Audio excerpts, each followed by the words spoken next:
오늘 우리에게 주신 하나님의 말씀 베드로전서 2장의 말씀입니다.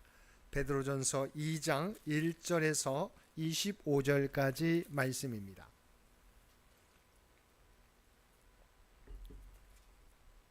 우리 주신 말씀 한 절씩 교독합니다. 그러므로 모든 악독과 모든 기만과 외식과 시기와 모든 비방하는 말을 버리고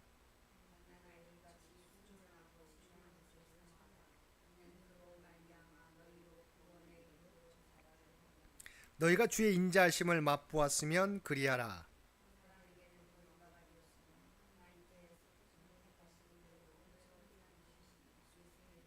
너희도 산돌같이 신령한 집으로 세워지고 예수 그리스도로 말미암아 하나님을 기쁘게 받으실 신령할 제사를 드릴 거룩한 제사장이 될지니라.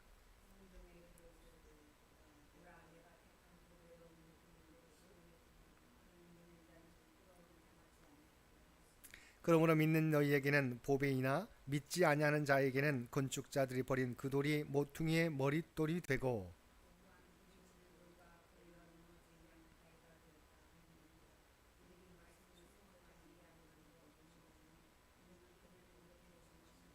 그러나 너희는 택하신 족속이요 왕같은 제사장들이요 거룩한 나라요 그의 소유가 된 백성이니 이는 너희를 어두운 데서 불러내어 그의 기이한 빛에 들어가게 하신 이의 아름다운 덕을 선포하게 하려 하심이라.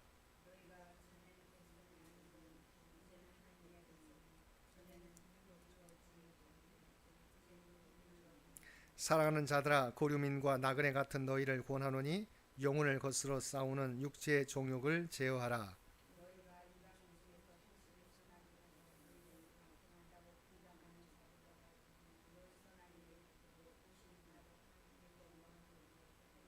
인간의 모든 제도를 주를 위하여 순종하되 혹은 위에 있는 왕이나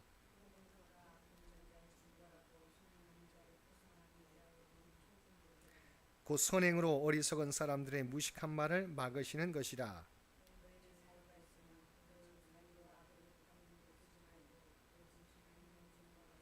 무사람을 공경하며 형제를 사랑하며 하나님을 두려워하며 왕을 존대하라.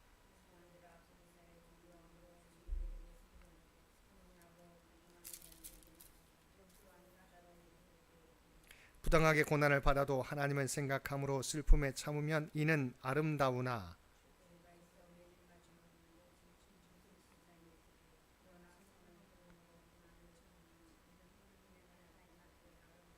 이를 위하여 너희가 부르심을 받았으니 그리스도도 너희를 위하여 고난을 받으사 너희에게 본을 끼쳐 그 자취를 따라오게 하려 하셨느니라. 욕을 당하시되 맞대어 욕하지 아니하시고 고난을 당하시되 위협하지 아니하시고 오직 공의로 심판하시는 이에게 부탁하시며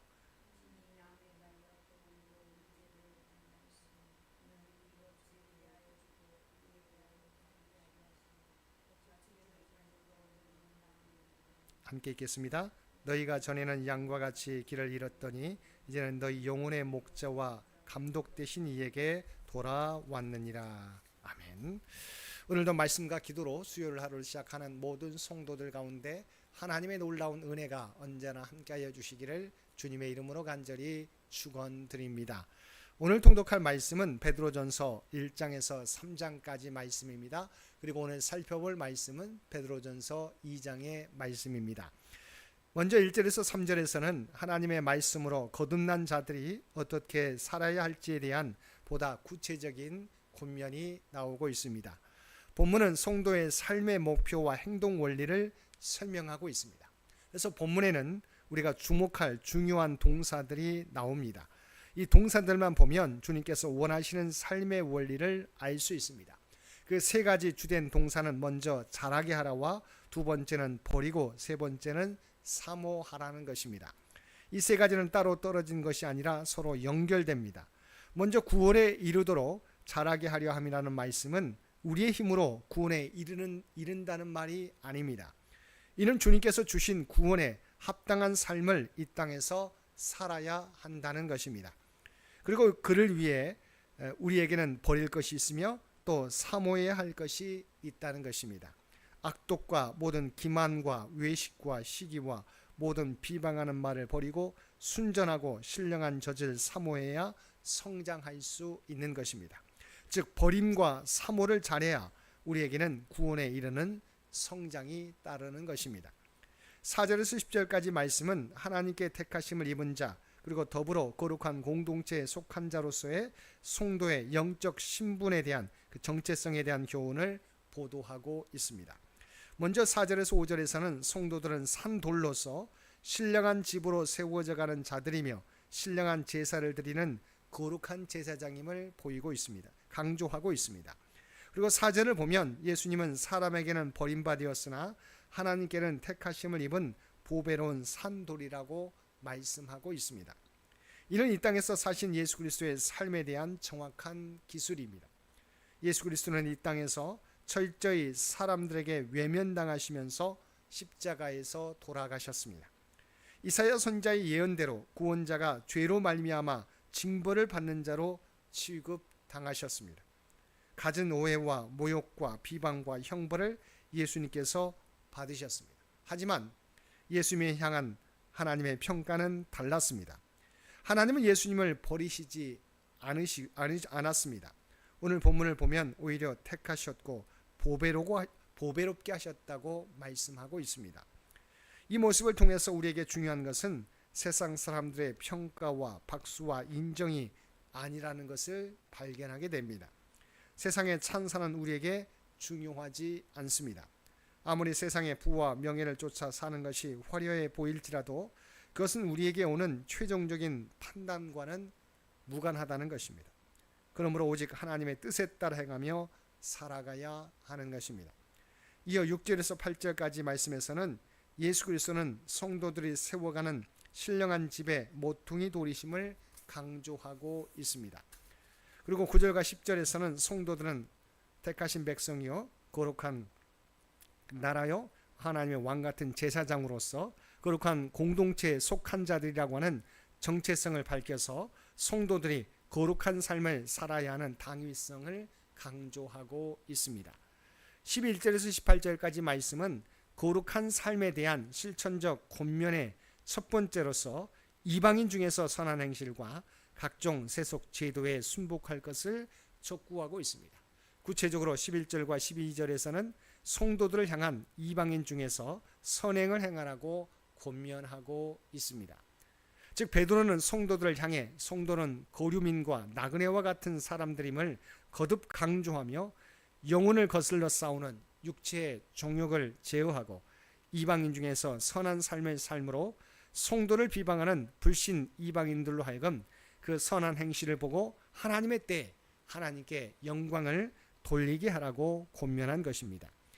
이어진 13절에서 17절까지 말씀에서 성도는 이 세상에 세워진 모든 제도에 주를 위해 순복해야 하며 자유하지만 그 자유로 악을 행하는 구실을 삼지 말고 오히려 하나님의 종으로서 순종하는 삶을 살라고 권면하고 있습니다.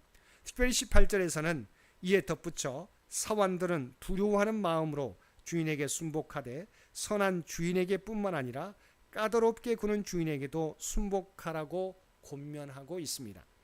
그래서 중요한 것은 선하고 관용하는 자들에게만 아니라 까다로운 자들에게도 그리하라는 것입니다.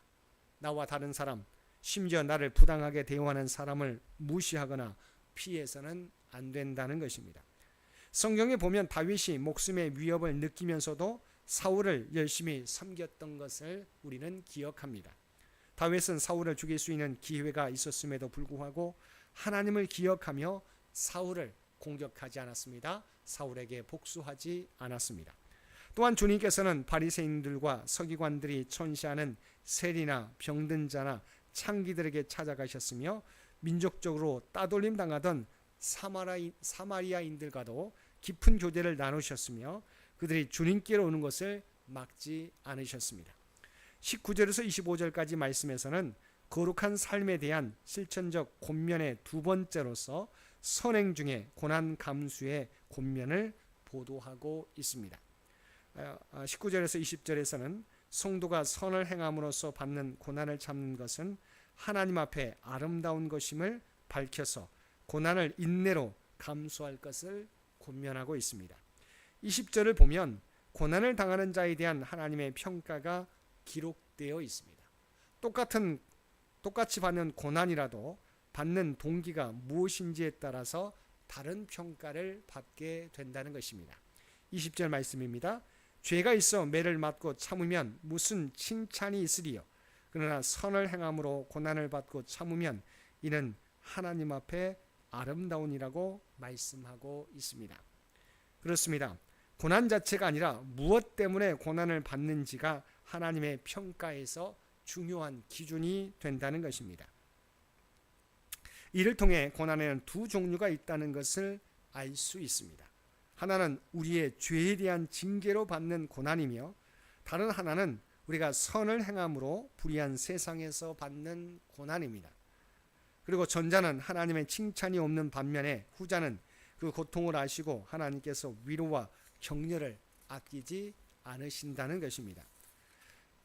이어서 21절에서 25절 가운데 애매한 고난에 대한 인내의 모범으로 우리의 구원을 위해 묵묵히 십자가 고난을 감수하신 그리스도의 모범을 제시하고 있습니다. 즉 그리스도는 아무런 죄도 범하지 않으셨음에도 불구하고 묵묵히 십자가 고난을 당하셨는데 이는 성도들로 하여금 그 자취를 따라오도록 하기 위해서 친히 인내의 본을 보이신 것이며 또한 그로 말미암아 성도들이 전에는 모두 기르는 양과 같았으나 이제는 영혼의 목자와 감독 되신 주님께 돌아와 길을 찾게 되었다는 것입니다.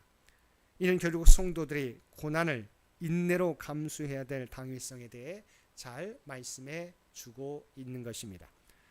사랑하는 성도 여러분, 우리는 죄의 노예 또한 사단의 노예가 되어서는 안 됩니다. 도리어 우리는 오직 하나님께만 순종하는 하나님의 백성, 하나님의 자녀가 되어야 합니다.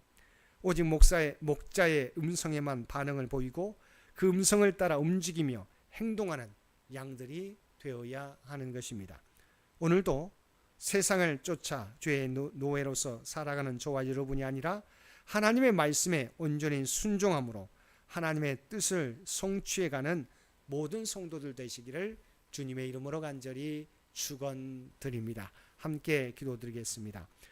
사랑과 은혜가 충만하신 아버지 하나님, 오늘도 우리 모두를 하나님의 백성 삼아주신 것 진심으로 감사드립니다.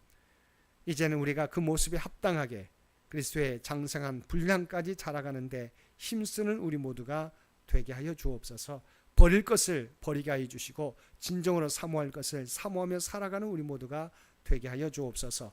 주님께서 하나님의 사역을 위한 고난을 두려워하지 않고 감당하셨던 것처럼 저희들도 주님처럼 하나님의 사역을 두려워하지 않고 온전히 감당하는 우리 모두가 되게 하여 주옵소서.